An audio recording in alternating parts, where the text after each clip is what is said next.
అందరికీ తెలుసు parliament elections దేశమంతా కూడా మొదలైనాయి. ఆల్మోస్ట్ ఫస్ట్ ఫేజ్ పోలింగ్ కూడా దగ్గరికి వస్తూ ఉంది. మనకు ఎప్పుడు పోలింగ్ డేట్ ఉంది మీ అందరికీ తెలుసా? తెలంగాణలో మే 13. సో మే 13 అనేది it's a very very big day. అంటే మనకు తెలంగాణలో మే 13th మనం పోలింగ్ చేస్తున్నాము. ఇండియా మొత్తం కూడా 7 ఫేసెస్లో ఓటింగ్ జరుగుతూ ఉన్నది.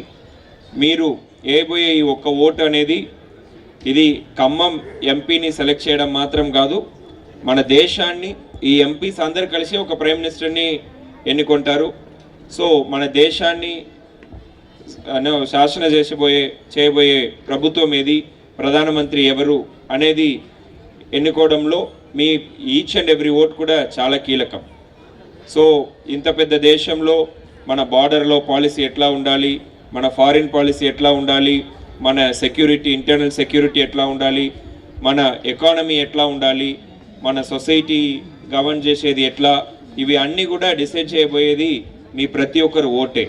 సో ఇదేదో ఖమ్మం ఎంపీని సెలెక్ట్ చేసే ఓటు మాత్రం కాదు, ఇది ఎంటైర్ దేశాన్ని ఎట్లా మన నెక్స్ట్ 5 years ఎట్లా నడపబోతున్నాం అనే దాని మీద మీకున్న హక్కు, మీకున్న వాయిస్ని ఎగ్జిబిట్ చేయడానికి ఇది ఒక మంచి అవకాశం. తర్వాత మీరు ఎలక్షన్లో పాల్గొనలేదు, మీరు ఇప్పుడు ఆదర్శ్ గారు చెప్పినట్టు ఇంట్లో కూర్చున్నారని అనుకోండి, 2 రోజులు లీవ్ ఉంది, ఇంటి దగ్గర ఉంటాం, లేకపోతే ఏదో టూర్కి వెళ్తామని వెళ్తే తర్వాత మీకు ఏం ప్రాబ్లం వచ్చినా ఫ్యూచర్లో గవర్నమెంట్ పాలసీస్ వల్ల, లేకపోతే మీ ప్రాబ్లం సాల్వ్ చేయడానికి గవర్నమెంట్ ఏమైనా పాలసీ తీసుకురావాలన్నా కూడా అప్పుడు మీరు మాట్లాడితే పెద్దగా అది వినపడదు. గట్టిగా వినబడేది అనేది మీ ఓటు మాత్రమే, మీ మాట కాదు. సో డెఫినెట్లీ మీ ఓటు హక్కుని వినియోగించండి. May 13th is the D day.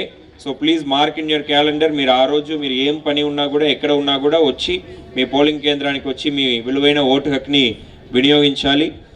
మీలో ఎంతమందికి ఓటు ఉన్నది? అందరికి ఓటు ఉందా? అంటే చెక్